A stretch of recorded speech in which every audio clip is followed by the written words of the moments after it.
Chères dames, chers messieurs, chères demoiselles, voici alors quelques armes qui ont été utilisées par l'Iran dans sa riposte contre l'Israël le 13 et 14. Et avant que je ne puisse dévoiler cela, je voudrais juste ouvrir une parenthèse sur la technologie militaire iranienne, la capacité de l'Iran aujourd'hui à concevoir et à perfectionner ses armes. Vous savez, il y a quelques années, l'Iran n'était pas à ce niveau. Il y a quelques années. Et les Américains ont beaucoup effrayé l'Iran, l'Occident en général. Mais vous allez vous poser la question, pourquoi les Américains étaient aussi si durs envers les Iraniens? Parce que l'Amérique ne s'intéresse pas à ce qui est faux. Non. Ce qui ne représente pas de grands problèmes pour l'Amérique, l'Amérique traite ça rapidement. Mais lorsque vous voyez les Américains se dresser contre quelqu'un, en termes de sécurité ou en termes d'armement, sachez tout simplement qu'ils ont fouillé, ils ont cherché, à travers tous leurs satellites, à travers tous leurs services de renseignement, ils ont compris que ces gens ont en fond la grande technologie de concevoir ce qui peut nous faire du mal demain. Ce qui peut réellement nous tenir tête demain si on les laisse continuer. Si on les laisse développer ce qu'ils ont sous la main là. C'est pourquoi l'Amérique, depuis des années, s'est dressée contre l'Iran. Et ses alliés. L'Amérique et ses alliés se sont dressés contre l'Iran. Parce qu'ils ont compris que ce qui a été laissé à la Corée du Nord, parce que vous savez, la Corée du Nord aujourd'hui, elle possède les armes les plus fatales de ce monde-là. Ogives nucléaires, on n'en parle pas. Des missiles, on n'en parle pas. Des sous-marins nucléaires qui peuvent créer des tsunamis géants, on n'en parle pas. Capables d'envahir les côtes, capables d'engloutir des villes, on n'en parle pas. Donc, les Américains se disent, nous avons fait une erreur depuis le début de la Corée du Nord. Nous avons laissé le père de Kim Jong-un et ses grands-parents se doter de cette technologie et aujourd'hui, on ne peut pas s'hasarder à les attaquer. Parce qu'ils ont aujourd'hui ce qui peut parcourir 9000 km, 10 000 km en quelques justes minutes. Ils ont l'arme fatale. Ils ont des armes nucléaires, comme la Russie.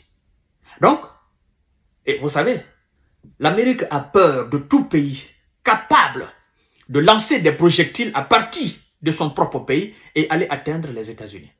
L'Amérique fera tout possible alors de vous faire la guerre autrement, mais ça ne sera pas une guerre frontale. Parce que l'Amérique a peur d'être frappé sur son propre sol.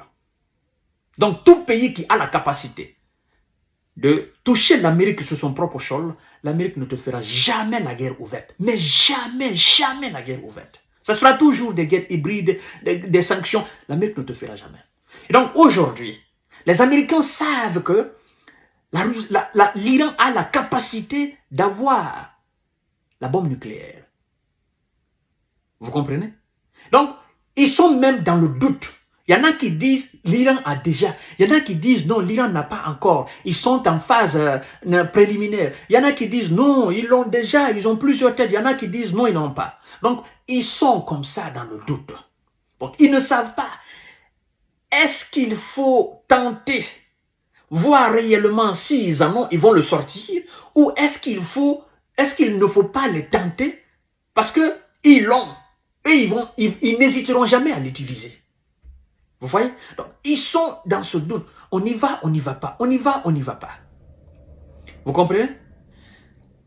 Sachant bien que l'Iran a pour allié la Corée du Nord, qui a la technologie de fabrication nucléaire, qui a la capacité de fabriquer des missiles de longue portée, qui a la capacité de fabriquer des drones, qui a la capacité de fabriquer tout type d'armes.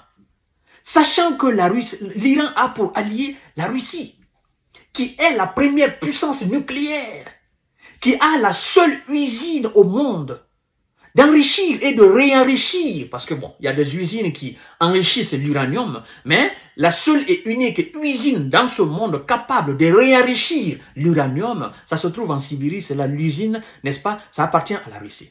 Donc, l'Iran étant l'allié de cette grande Russie, qui a toutes les technologies militaires au monde, la Chine aussi qui a presque toutes les technologies militaires au monde, les Américains se disent, c'est impossible que l'Iran soit aujourd'hui sans posséder l'arme nucléaire. Parce que tous ces alliés-là, ils ont la capacité. Qu'est-ce qui va leur empêcher de doter leurs alliés, subtilement, sans qu'on ne le sache, de cette arme nucléaire? Est-ce que la Russie n'a pas déplacé quelques ogives nucléaires en Iran, histoire de protéger très bien son allié? Vous comprenez? Est-ce que la Chine ne l'a pas fait? Est-ce que la Corée du Nord ne l'a pas fait? Bon, ils sont aujourd'hui dans ce doute-là. La Russie qui a envoyé quelques armes tactiques en Biélorussie. Et l'Iran représente beaucoup aux yeux de la Russie. Beaucoup aux yeux de la Russie. Surtout en cette partie, n'est-ce pas, du bloc, le Moyen-Orient. L'Iran est un pays hautement stratégique pour la Russie. Et la Russie ne va jamais accepter qu'on fasse quoi que ce soit à l'Iran, sur le sol iranien. C'est une question de géopolitique et de géostratégie. C'est pourquoi les Américains, ils tournent autour, mais ils ne peuvent pas aller réellement. Ils ne peuvent pas. Ils ne peuvent pas. C'est pourquoi ils disent, l'Israël ne riposte pas. Parce qu'en ce moment-là, nous avons tellement dépassé à l'Ukraine, nous n'avons plus de munitions. Nous n'avons plus de défense anti-aérienne. Nous n'avons plus cette très grande capacité militaire. Les 2 ans ou 3 ans de guerre en Ukraine nous a énormément appauvris. Donc, il ne faut pas riposter. Ça sera trop. Ça sera trop pour nous. On vient de vous aider tout dernièrement dans l'histoire de Palestine. Donc, face à l'Iran, c'est un gros morceau. Il ne faut pas, parce que nous n'avons pas les moyens. Nous n'avons pas. Et de l'autre côté, ils ont tout, mais tout et tout. Donc, il ne faut pas riposter, ça va. On gère ça, ça va. On a fait une erreur et puis ça va. On ne savait pas que l'Iran allait prendre la décision avec ses alliés de riposter. Et ils viennent de nous envoyer un message. Vous le faites, nous n'hésiterons pas à répliquer. Vous essayez encore, nous allons faire beaucoup plus grand et beaucoup plus dévastateur.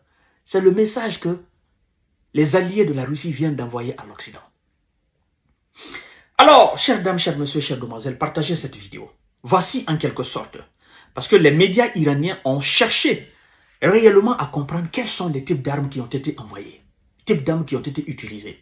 Même si l'armée iranienne refuse encore d'officialiser ces types d'armes, ils se sont contentés seulement de dire, si l'Israël riposte, nous allons envoyer plus fort.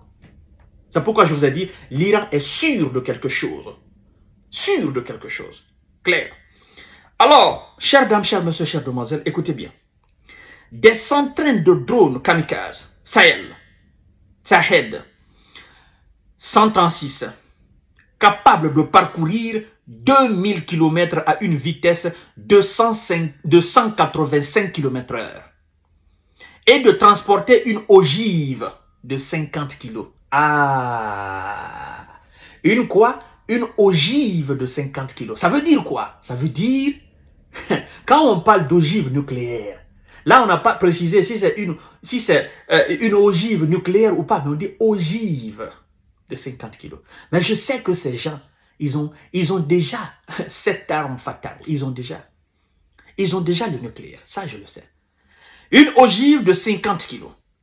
Des missiles balistiques EMAD avec une portée allant jusqu'à 1700 km. Le trajet le plus court de l'Iran vers l'Israël est d'environ 1000 km via l'Irak, la Syrie et la Jordanie.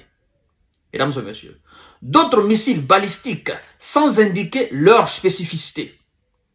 Plus de 30 missiles de croisière pavés avec une portée de 1650 km Selon des médias iraniens, ils sont capables d'atteindre l'Israël. Naturellement, si c'est 1000 km, le chemin le plus court, sachant très bien que vous avez des objets volants qui sont capables d'aller plus de 2000, plus de 3000, plus de 1700 kg, plus de 1600 kg à une vitesse phénoménale, naturellement, ils sont capables. Chères dames, chers monsieur, chères demoiselles, vive la paix. Je le dirai toujours. Vive la paix. Et abat la guerre. Vive la paix. Vive la paix, mesdames et messieurs. Parce que il y a des pays qui sont prêts actuellement. Ce n'est plus une force occidentale. Il y a des pays qui sont prêts actuellement. Et les Américains sont conscients de cela. Ils sont conscients de cela. Alors, à tout à l'heure pour notre série d'informations de décortiquage. Partagez la vidéo dans tous les groupes possibles. Abonnez-vous sur cette page, activez la cloche de notification pour ne plus rater mes vidéos.